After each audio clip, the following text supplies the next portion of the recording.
আজকে আপনাদেরকে দেখাবো শাপলার পাকোড়া। এই যে শাপলাগুলোকে সুন্দর মতো ধুয়ে এখন আমি কেটে নিচ্ছি একটা সাইজ করে। আপনারা আপনাদের পছন্দ অনুযায়ী সাইজ দিবেন। এই যে আমার রাজকন্যা বলছিল, আম্মু এরকম করো, আর একটু ছোট করো, একটু বড় করো।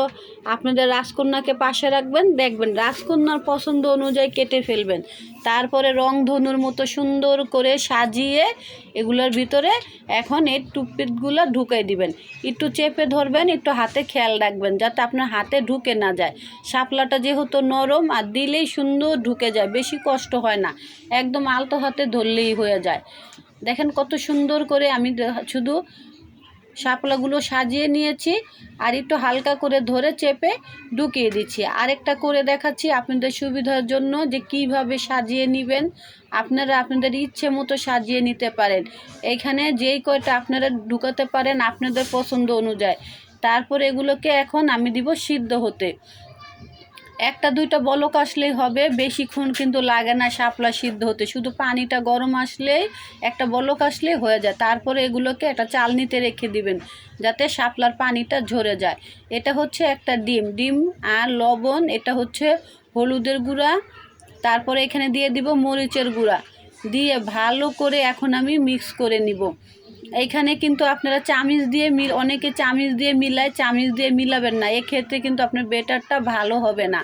আমি সবসময় হাত দিয়ে কাজ করে আপনাদেরকে দেখাই, অনেকের ভালো লাগে অনেকের লাগে না। হাতে যে আপনার একটা সৌন্দর্য কাজ করা, সেই সৌন্দর্যটা তো চামিজে সুন্দর হয়, কিন্তু আপনার বেটারটা সুন্দর মতো চামিজে গুলানো যায় না।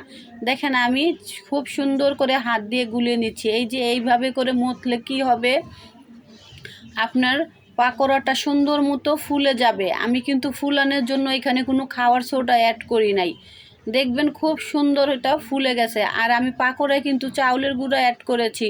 আপনারা চাইলে এখানে বেসন দিতে পারেন, এইখানে ময়দাও দিতে পারেন, যার কাছে যা আছে তা দিয়েই করবেন। আমি সবসময় বলি হাতের কাছে যা আছে তা দিয়েই আমি রেসিপি দেখাই। দেখেন আমার বেটারটা কীরকম ঘনত্ব সেটাই দেখিয়েছি।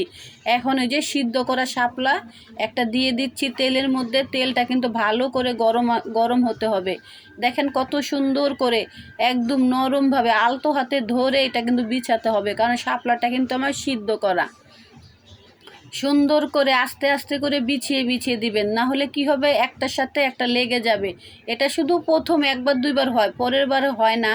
এই যে আমি প্রথমটাই ভাজতেছিলাম, আপনাদের সাথে এইটাই শেয়ার করেছি।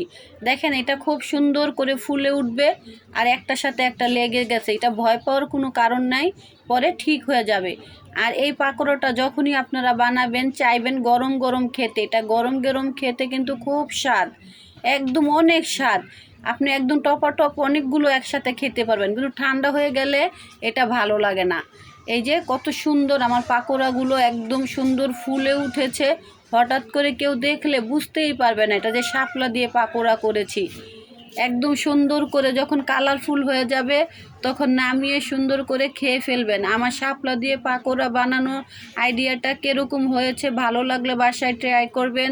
একদিন কমেন্টে জানাবেন যে আমার যে নিত্য নতুন যে আমার আইডিয়াগুলো আপনাদের কেমন লাগে। ভালো লাগলে কমেন্টে জানাবেন। আল্লাহ হাফেজ।